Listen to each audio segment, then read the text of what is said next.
What is the price of eternal beauty? For most, it's expensive creams, diets, perhaps surgery. But for one of the wealthiest and most powerful women in history, Countess Elizabeth Báthory, the price was paid with blood. Legend whispers that to combat aging, she tortured and murdered over 650 young virgins, bathing in their blood to absorb their youth. It is an image of pure horror, the story of the noblewoman who became a vampire. But what if I told you that this story, the image of a countess submerged in a bathtub of blood, might be one of the biggest and most successful pieces of fake news of the 17th century, and that the truth behind the woman listed as the most prolific female serial killer in humanity is far more complex and perhaps more shocking than the legend we've been told? To unravel this mystery, we need to go back in time. The end of the 16th century, Kingdom of Hungary. A land of powerful nobles, brutal wars against the Ottoman Empire, and a very fine line between power and perdition.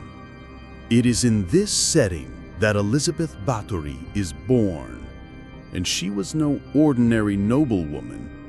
The Báthory family was one of the richest, most influential, and, let's say, eccentric in Central Europe. Among her relatives, we had war heroes, a king of Poland, and also a Satanist uncle, an aunt known for her cruelty, and a brother with depraved habits. The family's genetics were a mix of genius and instability. Elizabeth, from an early age, proved to be extremely intelligent. She was educated like a nobleman, not a lady. Fluent in Hungarian, Latin, and German, she had a sharp mind for politics and business, surpassing most of the men around her.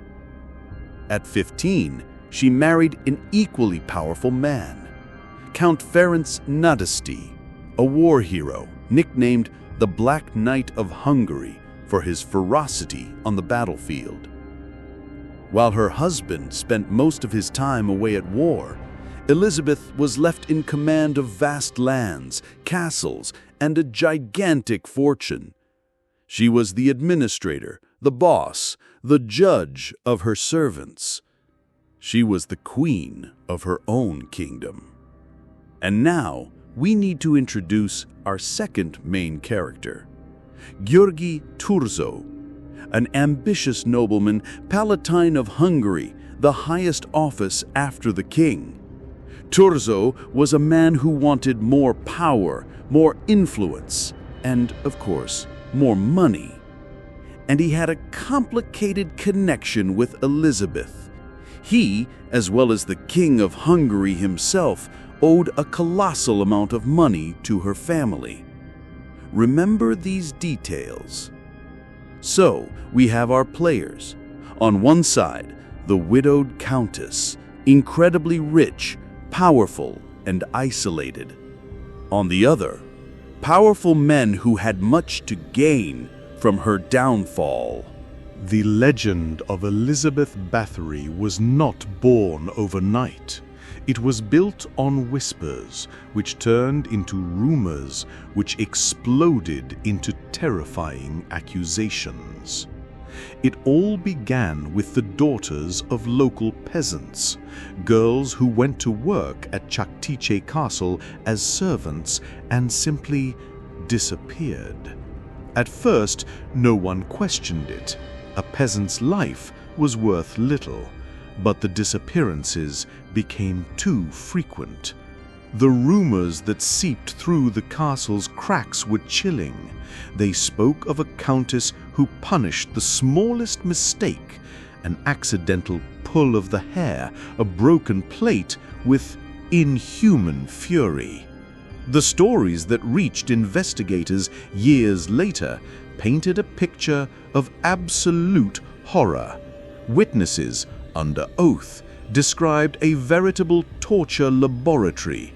They spoke of needles inserted under the girls' fingernails, of servants being forced to stand naked in the snow while cold water was poured over them until they turned into statues of ice. They spoke of bodies burned with hot irons, of pieces of flesh torn off with pincers. Most of these witnesses were the Countess's own servants, who would later confess their participation in the crimes. For years, these stories were confined to the servants and peasants. No one would dare to publicly accuse a Báthory. But then something changed. Elizabeth supposedly made her fatal mistake. She began to attract daughters of the lesser nobility to her castle with the promise of teaching them courtly etiquette. And these noble girls also began to disappear. Now the problem was different. It was one thing to kill anonymous peasant girls. It was another thing entirely to kill the daughters of families who had a voice and connections. The complaints finally reached the ears of those who mattered. Georgi Thurzo. He, as Palatine, had a duty to investigate, and he saw the perfect opportunity to solve his financial and political problems. The hunt had begun. On the night of December 29, 1610, Georgi Thurzo and his soldiers stormed Chaktisi Castle.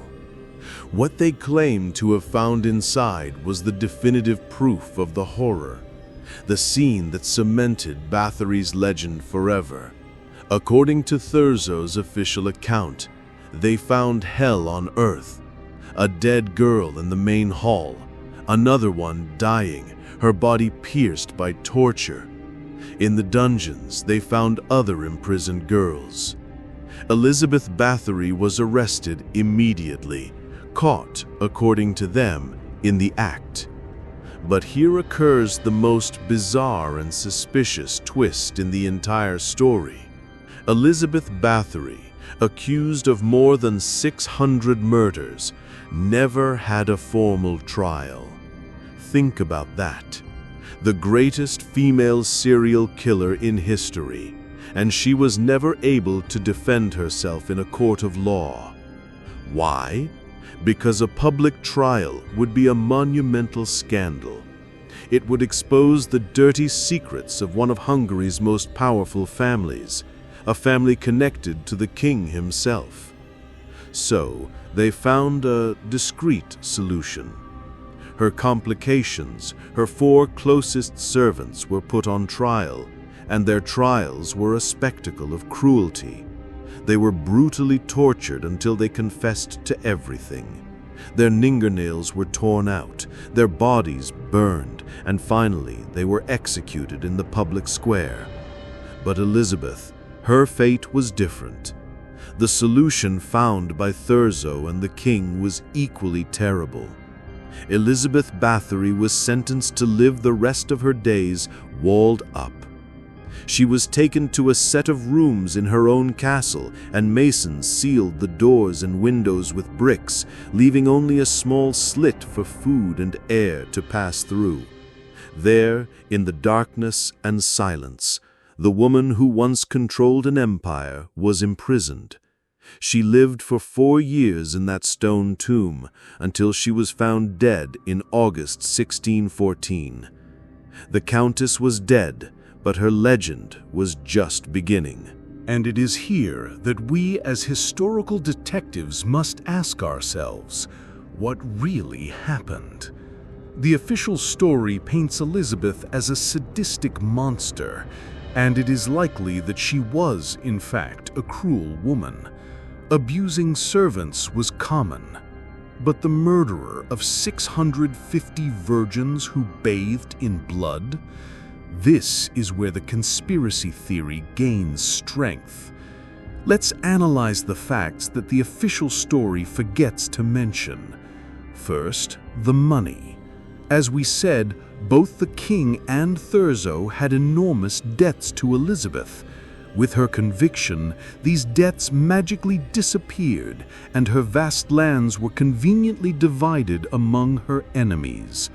The political and financial motive was gigantic. Second, the evidence. Almost everything we know comes from testimonies obtained under extreme torture. Third, and most importantly, the legend of the bloodbath. The most famous part of the story does not appear in any of the testimonies or documents from the time. This story was only added more than 100 years after her death. The truth is likely lost forever, buried with her, somewhere between real cruelty and calculated slander. And now, the final question is for you.